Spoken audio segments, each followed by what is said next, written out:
بسم الله الرحمن الرحیم. الدرة الفاخره د ابن قدامه کتاب دی. پای کې یو عجیب واقعه لیکلې ده. حضرت ابراهیم بن ادهم رحمت الله علیه یو نوجوان رالو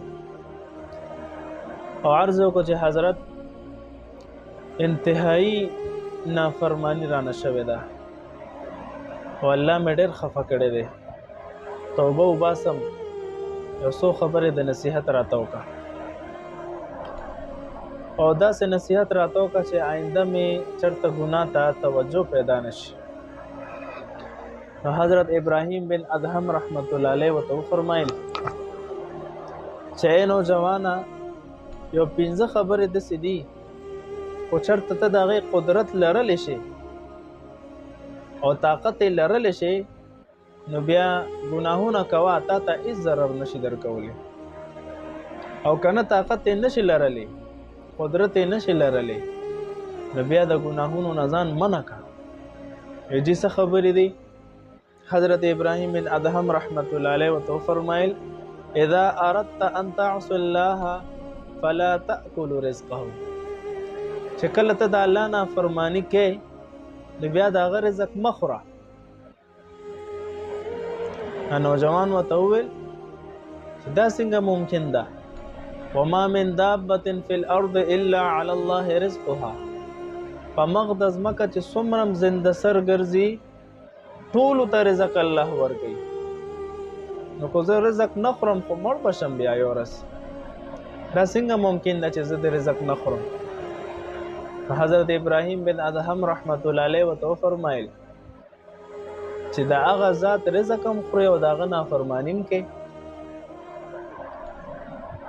نو هغه نوجوان وویل چې نه، داسې خو نشم کولی، رزق نشم پرې اغوستی.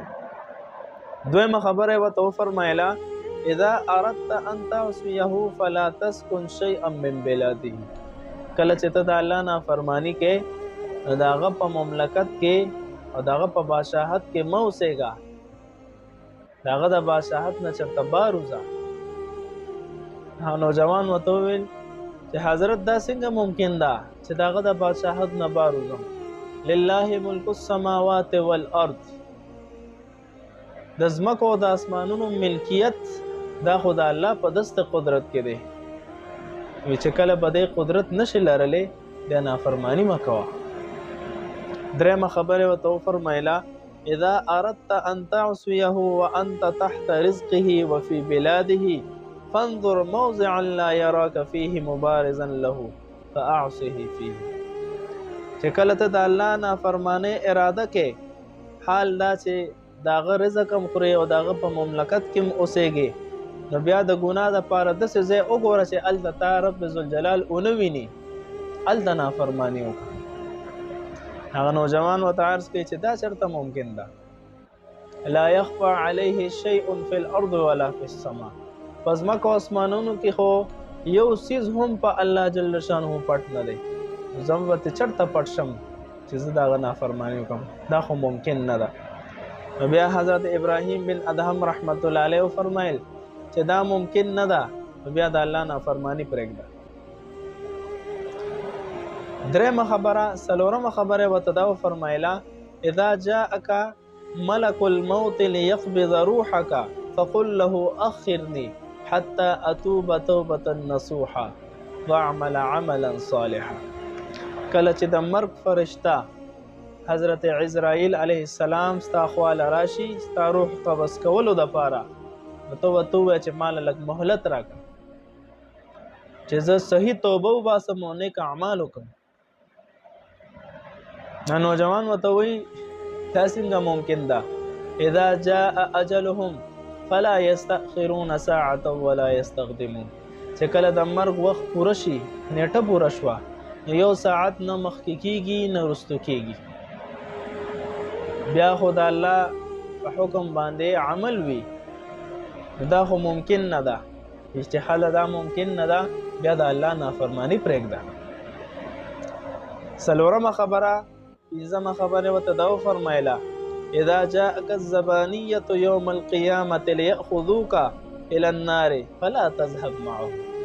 کله چې زبانیه فرشته دا نور لس فرشتي دي په جهنم باندې مقرر دي انتهایی بے رحمه دي کې الله جل شانو رحم نه دی خو چې کله زبانیه فرشته د قیامت پورز پتا پسې راشي او جهنم ورته دی راکاږي فلا تذهب معهم نغوی سره مزه ودا څنګه ممکن ده رب ذوالجلال فرمای سندع الزبانیه مونږ بزر د شی زبانیه فرشته برو بلو هغه نه خلاصېدل چرته ممکن دي چې کله حکم الهي وشي بیا تعمیل هغه باندې فرض دی تاخير نه کیږي نو حضرت ابراهیم بن ادهم رحمت الله علیه وته فرمایل چې کله بده خبرو قدرت نه لري ځان د خلاصي سلار نه لري بیا د الله نافرمانی پرېږده هغه نوجوان عرض وکړ یا ابراهیم حسبي حسبي انا استغفر الله واتوب الیه بس